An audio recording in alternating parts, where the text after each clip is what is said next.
Olá, bem-vindos a mais essa nossa live. Muito obrigado, bem-vindos a todos vocês. Hoje é dia 8 de dezembro de 2022 e o tema da nossa live de hoje é inflação. Como é que anda o controle da inflação no Brasil? Qual é a conjuntura econômica do Brasil no sentido de controle inflacionário? Rafael, muito obrigado pelo prestígio, bem-vindo. Meu nome é Marco Krebs, eu sou professor de macroeconomia do Departamento de Engenharia Industrial da Universidade Federal do Rio de Janeiro, da Escola Politécnica, e eu ensino estudantes de engenharia e administração a se tornarem profissionais do mercado com um diferencial em macroeconomia. Gente, vamos começar falando por que o combate à inflação é tão importante. A inflação é reconhecidamente, um mal extraordinário à sociedade. Todos nós perdemos com a inflação, uns mais, outros menos, naturalmente, Qual membro da sociedade, qual setor, qual é a camada da sociedade que mais perde com a inflação? Sem dúvida alguma, o mais desfavorecido, o trabalhador com o menor salário. Então, nós temos agora, hoje eu assisti a um seminário, um webinário, da Fundação Getúlio Vargas sobre os desafios do próximo governo, uma análise da conjuntura macroeconômica atual, em que muito foi discutido sobre os desafios do governo eleito. Os desafios, no meu entender e também no entender dos professores que participaram, que foram José Júlio Sena, a Silvia Matos e o Armando Castelar, que são três economistas do Instituto Brasileiro de Economia, da Fundação Getúlio Vargas, o maior desafio é justamente combinar a agenda fiscal com a agenda do Banco Central, ou seja, combinar a política de gastos públicos com a política do Banco Central, que é de combate à inflação. Por que isso se tornou um desafio para esse governo atual? Vejam, o governo eleito, ele colocou na equipe de transição alguns economistas que participaram, pelo menos Guilherme Barroso, bem-vindo, participaram pelo menos de forma ideológica ou de forma indireta, mas existe um que participou de forma absolutamente direta, que foi ministro do Planejamento do governo Dilma, que é o Nelson Barbosa, em que tinha como característica esse governo Dilma um foco nos gastos públicos. O lema da Dilma era gasto é vida. Meu querido Farias, muitíssimo obrigado, você sempre me prestigiando. E a Dilma tinha essa preocupação com os gastos públicos, e o Nelson Barbosa já demonstrou sinalizações de que o novo arcabouço fiscal, que ninguém, aliás, fala sobre isso, mas ele já disse que a preocupação, o foco da política fiscal do novo governo será em gastos públicos, aumento dos gastos.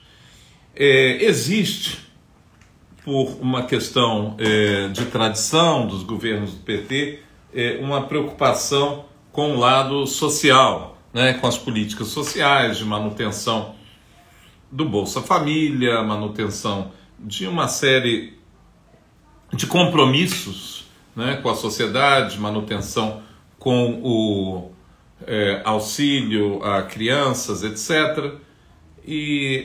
Só que foi discutido hoje, nesse webinário, uma coisa que eu venho repetindo aqui nas minhas lives exaustivamente. Você não consegue fazer políticas sociais sem responsabilidade fiscal. Não há a menor chance de você favorecer os mais enfraquecidos, os menos favorecidos, se você não tiver responsabilidade fiscal. Por que isso? Por que existe essa questão que é imperativa? Não adianta você tentar descumprir, fugir disso, por um motivo muito simples. Quando o governo aumenta gastos, isso, no caso do Brasil, provoca inflação por dois canais. O primeiro canal é através do canal óbvio da inflação, que é a demanda.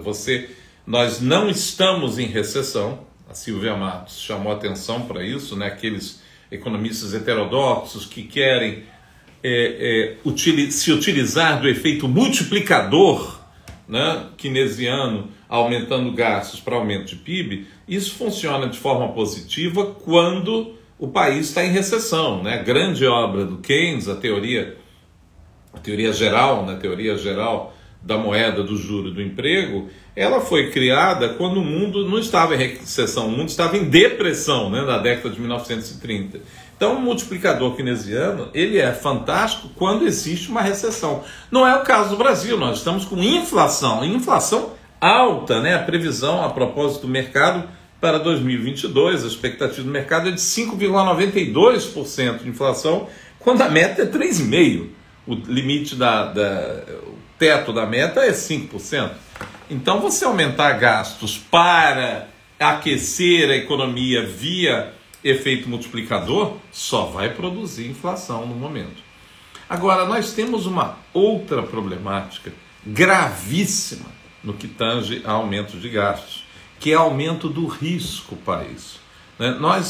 O Brasil vem apresentando desde 2014 déficits primários. Eu já defini várias vezes. Luan, meu querido, bem-vindo. Já defini várias vezes déficit primário, vou definir mais uma vez. Tudo que o governo arrecada na forma de impostos, menos o que ele gasta antes do pagamento dos juros da dívida, é o resultado primário. Se ele é negativo, ele é um déficit.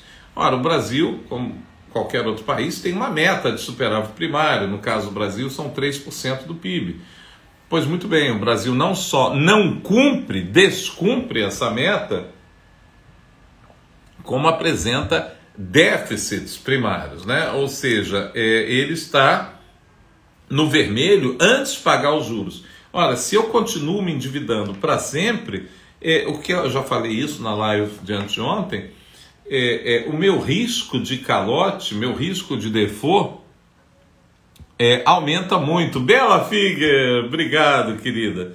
Então, o aumento de gastos, no caso do Brasil, é trágico, porque aumenta a inflação via dois canais, tá? E não ajuda em nada o crescimento do PIB. Ou seja, essa visão do Nelson Barbosa, a visão geral do governo eleito, é uma visão totalmente equivocada do Brasil.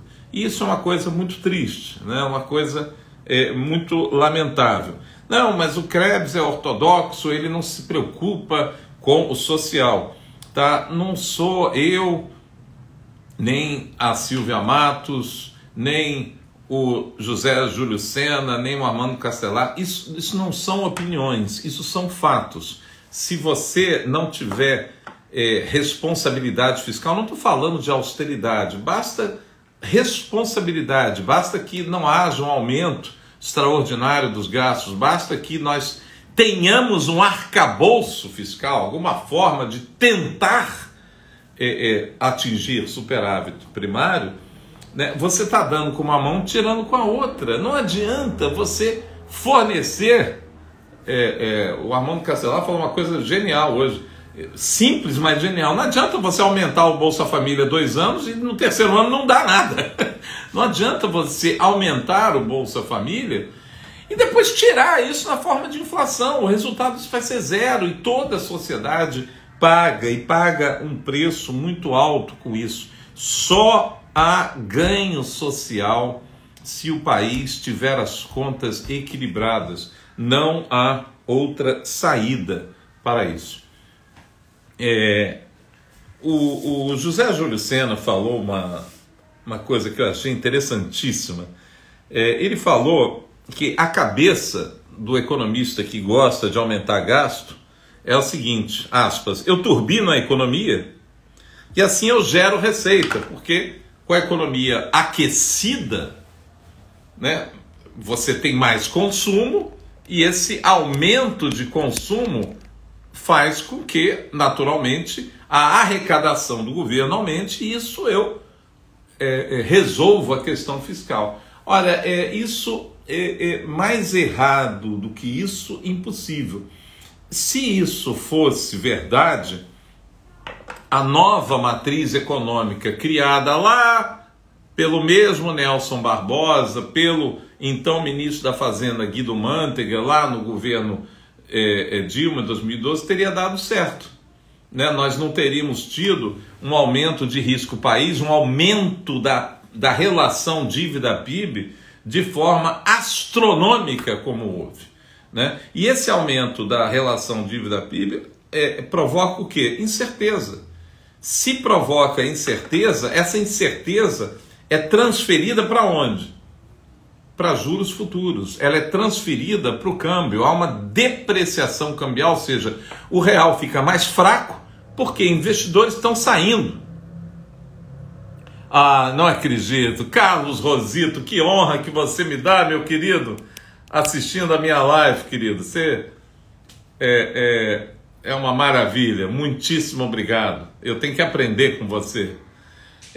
Então, essa questão, eu já comentei várias vezes sobre isso, né? Essa questão de que o mercado, né? Muita gente posta nas redes sociais, vou evitar nomes em se tratando de política, né?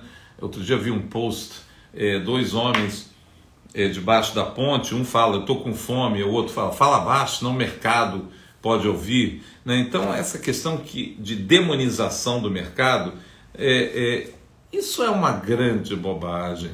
Né? O Lula já tinha aprendido isso. Né? Todos os países desenvolvidos chegaram lá com mercados eficientes, com mercados equilibrados. O mercado ele é um reflexo, né, de tudo que acontece na economia do país. Então,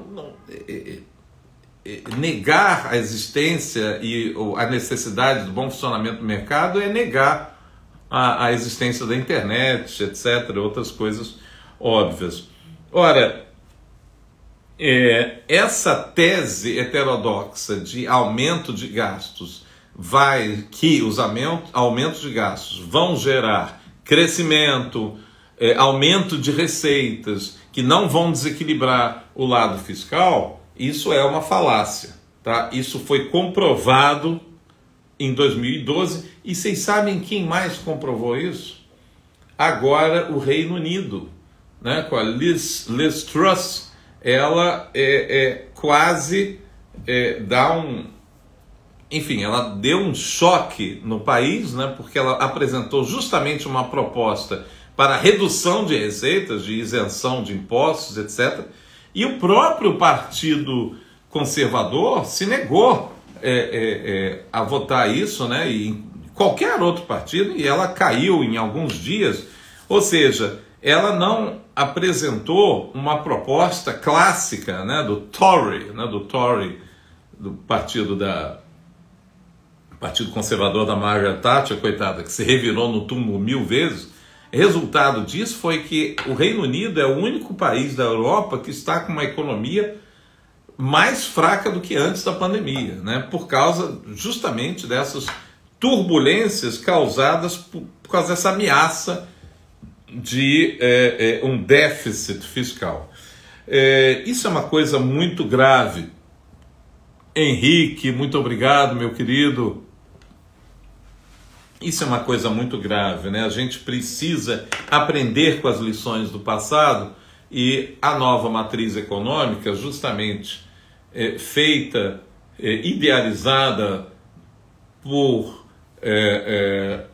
esse mesmo atual economista que está participando da equipe de transição, Nelson Barbosa, que era, repetindo, ministro do Planejamento, ela levou o país o Brasil a resultados absolutamente trágicos.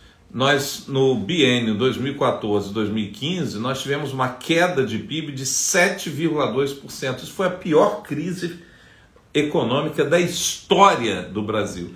Ou seja, nós, no Brasil, não aprendemos com as lições do passado. A nova matriz econômica, ela se baseava em aumento de gastos e isenções tributárias. Ou seja, queda da arrecadação e aumento de despesa. Meu querido, prazer é todo meu, Henrique. Muito, muito obrigado, seja muito bem-vindo. Ou seja, para o equilíbrio fiscal, né, é a mesma coisa que você está fazendo dieta, né? Então, você quer perder peso, então maravilha. Então você aumenta a quantidade de pizza e chocolate e reduz a quantidade de exercício físico. Ou seja, é o oposto que você deveria fazer. Precisamente o oposto. A nova matriz econômica é uma receita de tudo que um país não deve fazer. Tanto é que levou a uma catástrofe econômica. E agora, aparentemente, pelas palavras do próprio Nelson Barbosa, o que se quer fazer é justamente continuar com essa mentalidade de aumento de gastos. O provável ministro da Fazenda será o Fernando Haddad, que nunca deu declaração alguma quanto à responsabilidade fiscal, à importância de ter superávit primário, ligações de sustentabilidade social estar ligada à responsabilidade fiscal, né? Ontem, o Banco Central, nós tivemos dois dias de reunião do Copom, que é o Comitê de Política Monetária, em que a taxa de juros foi mantida em 13,75%, e o Copom emitiu na sua ata um alerta, dizendo, olha, traduzindo, né, do economês para o português, nós estamos preocupados. Por quê? O que acontece? Se o Banco Central eleva juros, nossos juros reais estão acima de 8%, 8,4% de juros reais, que são 13,75% de juros nominais, que é a Selic hoje, menos a inflação esperada. Então nós temos 8,40% de juros reais, né? É uma taxa de juros real considerável, né? Então, por que esse aperto monetário? Por que nós estamos com esse grau de contração monetária de juros altos? Para tentar conter a inflação. A inflação, de acordo com o Boletim Focus, o mercado prevê que em 2023 ela ainda vai ficar 5,08%. E o teto da meta de 2023 é 4,75%.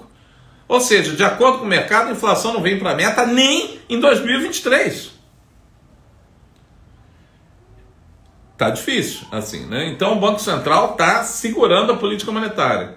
Simultaneamente, ele precisa de que a política fiscal o ajude, não o atrapalha. Se eu aumento gastos como decisão de política fiscal, eu estou provocando inflação. Aí eu estou jogando mais trabalho, estou empurrando mais trabalho para o Banco Central, para a política monetária. Ou seja, o José Júlio Sena hoje falou uma coisa que eu sempre falo, né? O governo precisa dar as mãos ao Banco Central no combate à inflação, né? Gente, não adianta fazer política social com inflação. Eu falo isso desde que eu sou professor de macroeconomia. Não existe política social com inflação. Você aumentar salário mínimo com inflação, eu vou transferir, eu sou chefe do Henrique, eu vou transferir para Londres. Tá? Em Londres o custo de vida, digamos que seja 20% maior que o Brasil. Beleza, eu vou dar para ele um aumento de salário de 10%. Eu estou diminuindo o salário do Henrique, o salário real, o salário na forma de bens e serviços, ele é corroído pela inflação. Então, eu fico pensando, qual é a parada? As pessoas não entendem isso, fingem que não entendem, acreditam de fato que aumentar gastos vai ser benéfico. Eu até acreditava, a Dilma uma vez fez uma declaração em 2013, se não me engano, ou 2012, não me lembro bem, mas eu me lembro, as palavras dela foram as seguintes, aspas, eu não vou aumentar juros para que a inflação venha para a meta e com isso comprometer crescimento, fecha aspas. Eu sinceramente acredito que ela acreditava nisso, e até hoje deve acreditar, de coração. Não acho que seja feito de má fé, embora de boa intenção o inferno esteja cheio. O que há por trás de uma declaração dessa? Primeiro, que houve uma troca de meta de inflação por meta de crescimento, que aliás o presidente eleito, né, o Luiz Inácio Lula da Silva, já disse num discurso, né, que ele, junto com a meta de inflação, ele gostaria que houvesse uma meta de crescimento. Isso é uma coisa que não existe na prática, tá? Ele pode querer à vontade, mas na economia não existe meta de crescimento. Existe crescimento potencial da economia brasileira. Uma outra questão que também estava sendo indicada nesse discurso é uma total dependência do Banco Central, uma falta de autonomia absoluta, né? Porque notem que ela fala, eu não vou aumentar juros. Eu quem? Quem decide política monetária é o Banco Central, que graças a Deus agora conquistou sua autonomia, não sua independência. Independência é o Banco Central que decide também a meta de inflação. No caso do Brasil, a meta de inflação é decidida pelo Conselho Monetário Nacional, que é presidido pelo ministro da Fazenda. Muito bem, então nós hoje, por lei, temos um Banco Central autônomo.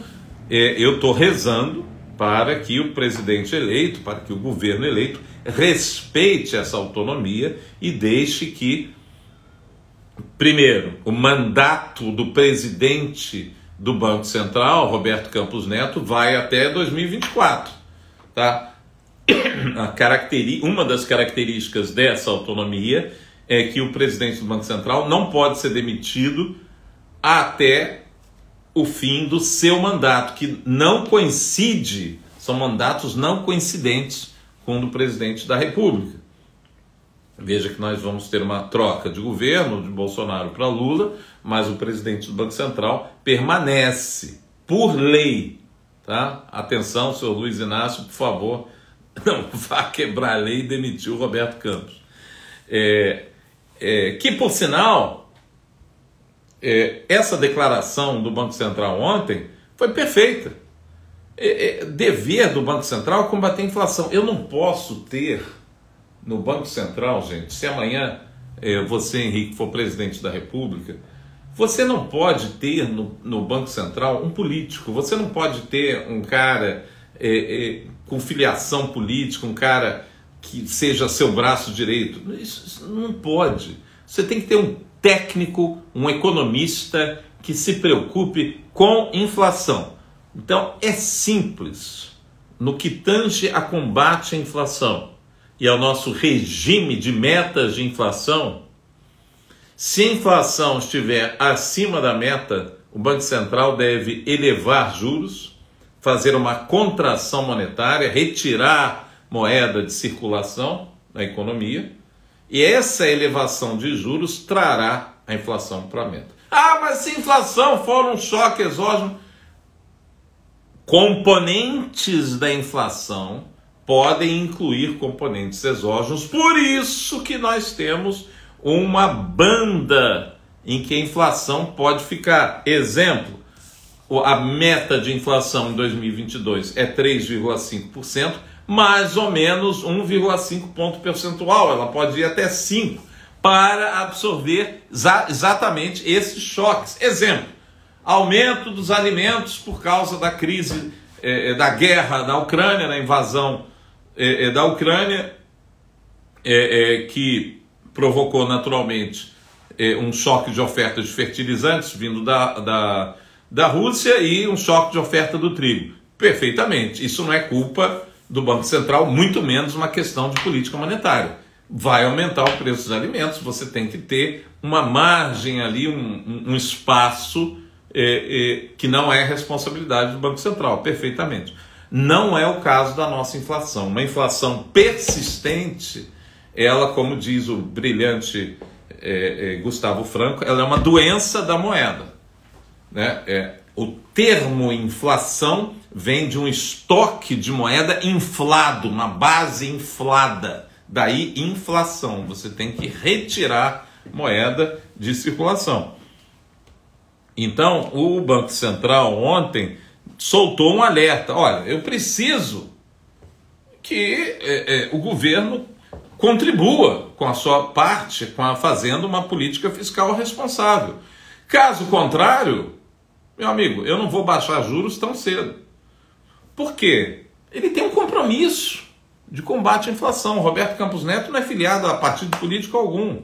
Tá? O anterior, saudoso, grande economista Ilan Goldman, atualmente presidente do BID, mais técnico que o Ilan é impossível.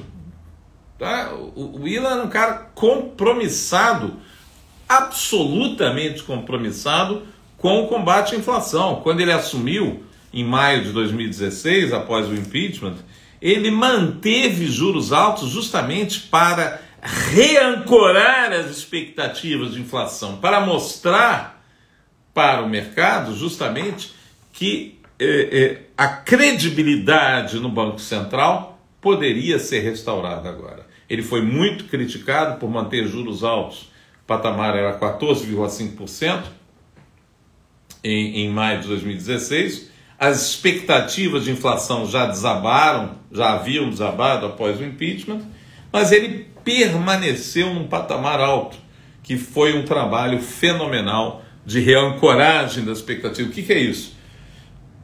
Mostrar credibilidade da condução da política monetária e, com isso,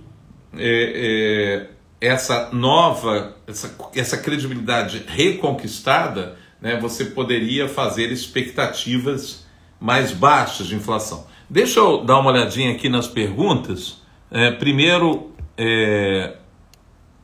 meu querido Carlos Rosito, relembrando, quando o então ministro da Fazenda Pallotti propôs substituir o déficit primário pelo déficit nominal como meta econômica, e a então ministra Dilma criticou duramente a posição de Pallotti, e o presidente Lula deu pulso forneça a ministra, você deve ter digitado errado, né? Deu força à ministra. Excelente, Carlos. O Pallotti, veja, na minha análise, foi um excelente ministro da Fazenda, mas excelente mesmo, porque o Pallotti chegou a propor uma reforma fiscal, ele chegou a propor um corte de gastos, conseguiu. Os 3 primeiros anos do primeiro mandato do presidente Lula foram excelentes, porque o Pallotti seguiu aquela receita de responsabilidade fiscal do Pedro Malan, ipsis literis, tá? E o Lula, bonitinho, cumpriu a meta de superávit primário. Bonitinho. Agora, ele tinha para atrapalhar 2 ministros. Primeiro, o ministro-chefe da Casa Civil, que era Dilma, que ficou no lugar do José Dirceu, e o presidente do BNDES, que à época era o Manteiga. E o Manteiga depois acabou vindo a ser ministro da Fazenda, substituindo o Pallotti, e aí que degringolou tudo de uma vez. Ou seja, os gastadores, Guido Manteiga, Dilma Rousseff, acabaram ganhando do Pallotti, né? Então você está relembrando aqui, Carlos, eu te agradeço muito pela sua contribuição, uma época boa do primeiro governo, primeiro mandato do Lula, de 2003 a 2007, 2003 ou 2006, perdão, em que houve responsabilidade fiscal, em que houve equilíbrio fiscal. Então, gente, indo para a conclusão, que eu gosto de fazer lives agora mais curtas, primeiro, essa questão da inflação, eu repito, inflação é um assunto que eu tenho me dedicado nos últimos anos a estudar. Ela não é brincadeira. A Silvia Matos hoje usou uma expressão que eu achei muito interessante. A batalha contra a inflação não está ganha. Tá? Nós precisamos fortalecer... Ô, Matheus, obrigado, querido, pelas palavras. Nós precisamos fortalecer a posição do Banco Central. Nós precisamos, entre aspas, ajudar... Gente, é como se a gente estivesse numa orquestra, né? E os violinos fazem um tema, ou as cordas fazem um tema, e o sopro desafina tudo, né? A orquestra tem que ir com o maestro tem que dar um andamento, tem que dar a dinâmica, o colorido, etc., mas todos têm que estar em harmonia. Você não pode ter um órgão público como o Banco Central, que é responsável pelo combate à inflação, fazendo o trabalho dele, e você, na posição de governo, fazer de tudo para atrapalhar. Isso é uma coisa esquizofrênica. Você tem que cumprir o seu papel. Ah, não, mas eu tenho preocupação pelo social. Ótimo! Se você tem preocupação com o social, você não pode deixar a inflação sair de controle. Você não pode, às custas de inflação, aumentar gastos. Isso não vai levar a benefício social algum, tá? Ah, mas você é contra pagar o Bolsa Família de 600? Claro que não. Vamos encontrar um arcabouço fiscal, tá? Se eu fizesse parte desse governo, se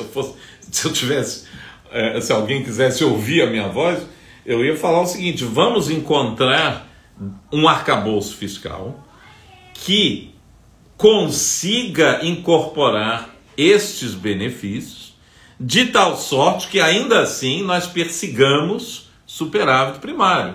Tá? O que a gente não pode é simplesmente aumentar aí 180 bilhões, né, os gastos assim, sem mais nem menos. Pedro, bem-vindo, meu querido. E que se dane o dólar, que se dane o mercado, que isso... não é assim, não. Né? Se o dólar sobe, sobem os alimentos, sobe o preço dos alimentos. Né? Se você aumenta gastos, você pressiona a inflação. Ou seja, não há como fazer política social com inflação. Logo, aumentar gastos é uma irresponsabilidade com a política social. Luiz Carlos, obrigado, bem-vindo. Aumentar gasto público é uma irresponsabilidade no que tange à política social. Tá? Essa é a crítica que eu faço. Esse é o grande desafio do próximo governo, que eu espero ardentemente, né, que mude pelo menos o discurso, ou se não mudar o discurso, que a prática contrarie esse discurso de aumento de gastos. Né? Veja, para concluir, a situação do Brasil, o Brasil é um país de enormes desigualdades. Como que a gente conseguiria, no curto prazo, diminuir essas desigualdades? Oh, meu querido, muito obrigado, Carlos, você não existe, são palavras generosas. A gente precisa, eu dei aula ontem na UFRJ sobre isso, nós precisamos pensar no longo prazo em crescimento econômico. Como é que se cresce? Com pesquisa e desenvolvimento, investindo em educação, mas não um termo assim vago da palavra que os políticos gostam, né? As empresas, o governo, a sociedade de uma forma geral deveria se preocupar com aumento de produtividade, por exemplo, aumento do nível de formação dos trabalhadores, aumento da produção de uma forma geral e da qualidade de produção. É uma outra questão também que a gente não falou dos gastos, né? Que é a qualidade dos gastos públicos, que muitas vezes aqui no Brasil é péssima. Então, no longo prazo, nós temos que pensar em aumentar a produtividade dos fatores de produção. O que é isso? Produtividade dos bens de capital e da mão de obra.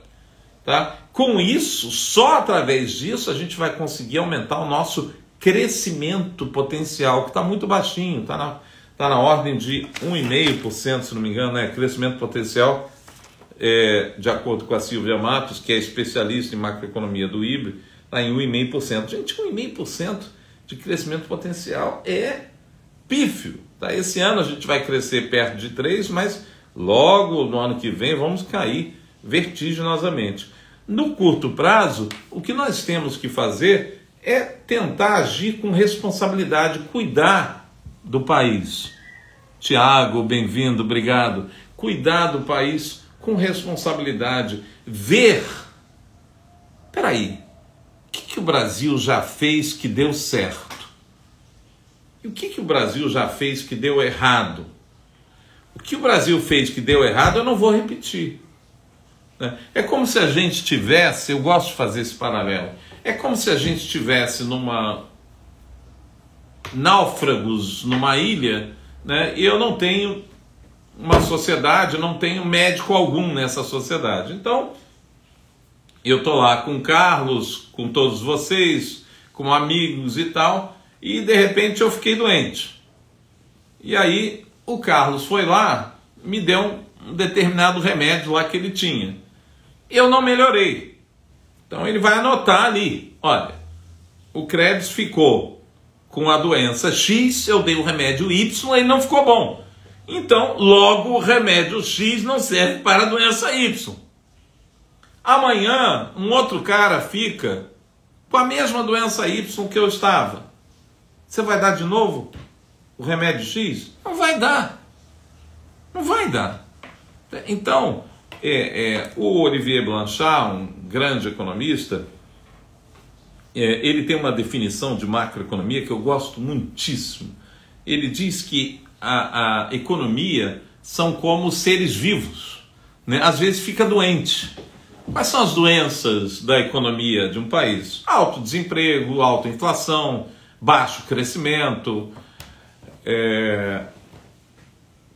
A macroeconomia procura nos dar, então, ferramentas para que a gente descubra remédios para essas doenças, né? Então, o macroeconomista ele se preocupa com essas questões. E a inflação não pode ficar de fora no tocante a um governo, especialmente se esse governo se anuncia um governo de esquerda, que está preocupado com os mais desfavorecidos.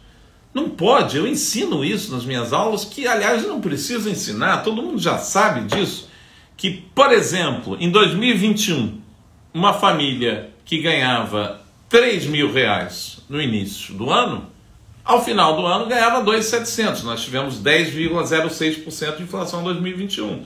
Então, escuta, perda de 10% no poder de compra do salário, perda de 10% dos bens e serviços que um salário pode comprar, é muita coisa. É muita coisa. Né? Então,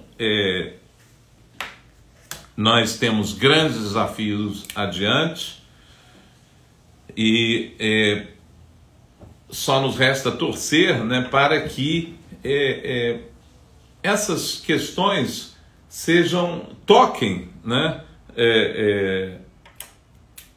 a cabeça de quem for tomar as decisões, né, de quem for tomar as decisões econômicas. Normalmente, o ministro da Fazenda deve ser um cara duro, que vai falar assim, não, peraí, não vou autorizar mais essa despesa, mais isso, mais aquilo, porque eu tenho um compromisso.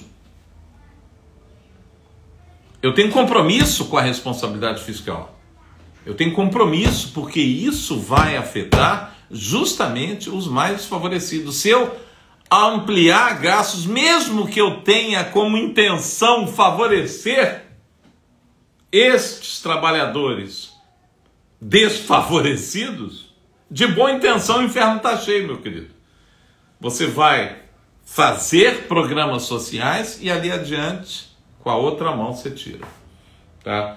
Então, essa é a minha grande preocupação para esse governo que está entrando. É claro, nós estamos saindo de um governo completamente atípico, né, que foi o governo Bolsonaro, etc. Não quero entrar nessa seara política, né, mas eu estou aqui para falar de economia.